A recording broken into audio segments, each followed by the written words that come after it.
Class 7 का chapter first समानता।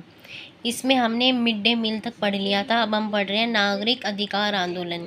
यह वह आंदोलन था जिसमें नस्लगत भेदभाव को समाप्त करने और समान अधिकारों की मांग की। यह संयुक्त राज्य अमेरिका में 1950 के दशक के अंत में प्रारंभ हुआ।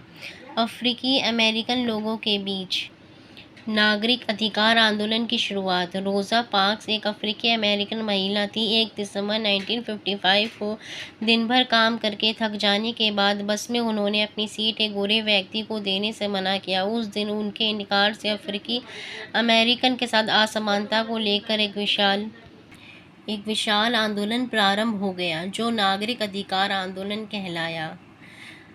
एक थॉट है, एक विचार है जो हमारे B.R. अम्बेडकर ने दिया था।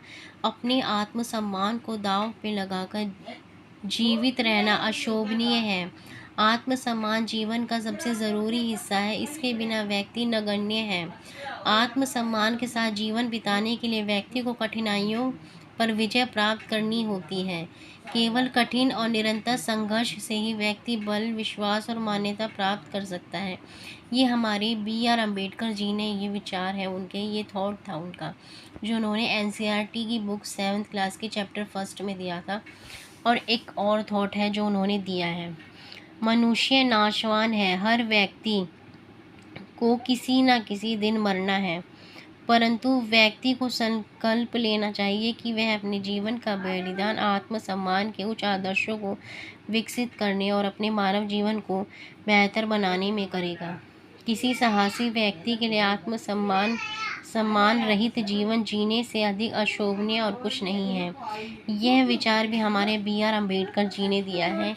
इन दोनों विचारों को गौर से देखिए और पढ़िए और इनको समझिए। यहाँ पर हमारा फर्स्ट चैप्टर कंप्लीट हो जाता है। अब हम क्लास 7 का SST का दूसरा चैप्टर पढ़ रहे हैं जिसका नाम है स्वास्थ्य में सरकार की भूमिका।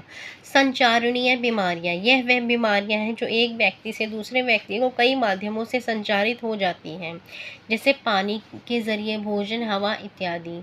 इन बीमारियों में से 21% जलजनित होती है, जैसे हैजा, पेट के कीड़े और हेपेटाइटिस। OPD ये आहट पेशेंट डिपार्टमेंट या बाह्य रोगी विभाग का संक्षिप्त रूप है।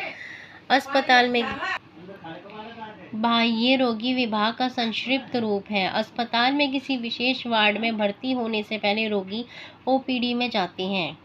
नैतिक आचार किसी व्यक्ति के व्यवहार को प्रभावित करने वाले नैतिक सिद्धांत।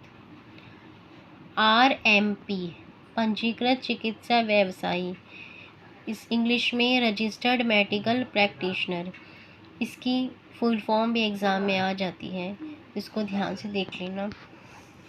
भारतीय आयुर्विज्ञान परिषद या आयुर्विज्ञान नैतिक संहिता क्या कहता है? जहाँ तक संभव हो प्रत्येक चिकित्सक को औषधियों के जेनेरिक नाम ही उपचार पर्ची में लिखने चाहिए और सुनिश्चित करना चाहिए कि यह युक्ति युक्त और उपयुक्त में हो।